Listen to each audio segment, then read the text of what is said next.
حياة فيها كل ما قلبك يتمناه، حياة فيها كل ما عقلك يستناه، حياة فيها فكر لا يمكن يوم تنساه. مجلة حياة، هي دي الحياة.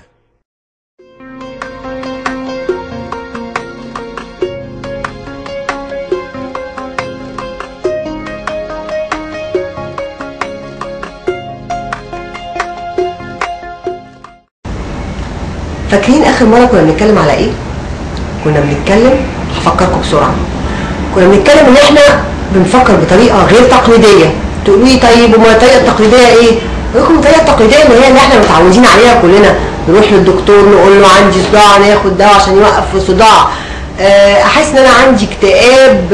يعني ايه اكتئاب؟ اقول لهم يعني ايه اكتئاب؟ ده ميكروب ولا ده حد دخل عليكم البيت وشفتوه؟ ولا مثلا احكوا لي كده، هو الاكتئاب ده يعني كيان كده بني ادم؟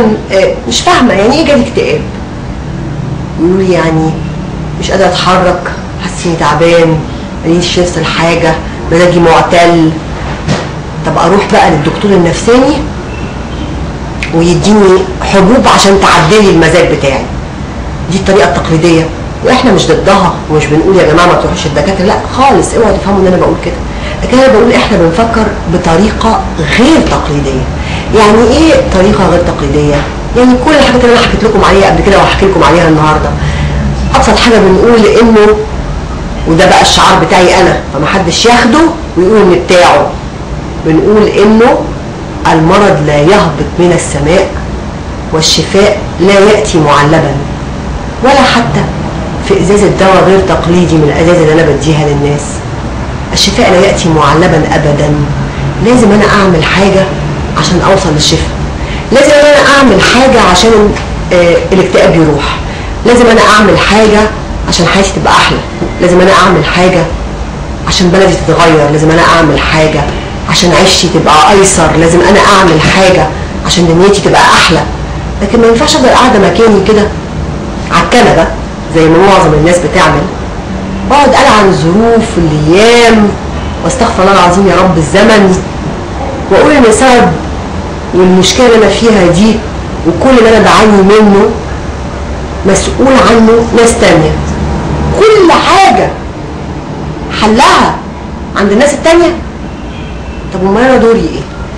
وهو ده اللي احنا بندور ونلف حواليه، وهو ده اللي انا بحاول اوصله لكم واعبر عنه، وهو ده اللي انا عايزاكم تسامحوني لو ما عرفتش اعبر عنه بطريقه سهله او مباشره او توصل بسهوله للناس كلها.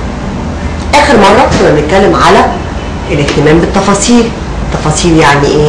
انا لما ابص على نفسي كده ككتله واحده او حاجه كبيره او الى اخره، ابتدي اشوف انا بتكون من ايه، انا عباره عن ايه. فلما افهمني، لما اعرفني، لما اعرف انا بتكون من ايه، اكيد هقدر اساعدني واكيد هقدر افهمني، فبالتالي اقدر اديني الحلول اللي تسهل حياتي وتحلي عيشتي وتحسن بلدي وتغير اهلي وناسي وكل الحاجات اللي انا بعاني منها كل يوم.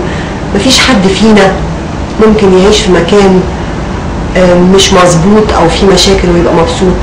مفيش حد فينا ممكن يبقى هو ماشي بمشاكل ويحس ان المكان اللي حواليه كويس او مظبوط. فتعالوا كده نعرف يعني ايه الجسم العاطفي اللي اتكلمنا عنه المره اللي فاتت، وقلنا انه جسمي العاطفي هو ملاصق ليا، هو اكتر حاجه قريبه مني، قريبه من الجسم اللي انا شايفاه اللي هو الجسم الجسماني او الفيزيائي بتاعي المرئي يعني.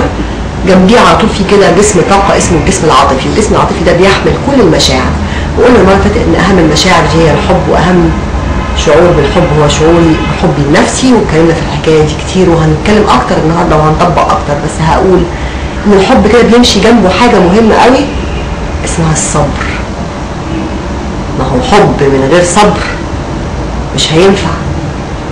بحب نفسي قوي بكل عيوبي او بكل الحاجات اللي ناقصاني، مش بكل عيوبي، لازم احب نفسي بعيوبي.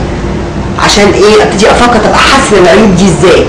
لازم احب نفسي والمخزون كده والكنز يبقى جوايا حبي لنفسي بكل الحاجات اللي نفسي تبقى عندي ومش موجوده ومش في ايدي، فبالتالي عدم وجودها ما يحسسنيش بالنقص.